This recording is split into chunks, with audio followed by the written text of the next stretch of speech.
No momento que um donador de trabalho, um sindicato, mais sindicato, corresponder com o mediador de governo para convocar um referendo, tem a lei e regra estabelecidas e nós temos que ter em conta que não de acordo com a regra e lei estabelecida. Em caso que o sindicato AFBW que promete mandar um carta para o mediador de governo formando uma petição e depois vai ser bom também como donador de trabalho.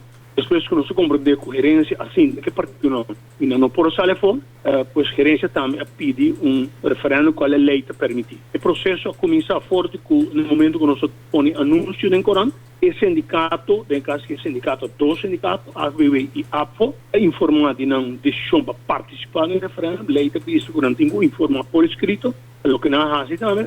E no mesmo momento não por mandar na lista de membros não. Nós como instituição tá a lista de todo trabalhador não donador de trabalho que não funciona e tem processo de referendo manager não daquela forma. É um caso maneira de seleção, são lista com 78 trabalhadores em serviço que tu não funciona. Pelo menos 5 managers têm, então 5 managers não participam, mas podem 73 trabalhadores com direito de voto. O senhor Pantiles, we devo compreender ora e kuta sindicato AFBW é o único sindicato que inscrevi para participar no referendo? Isso é correto.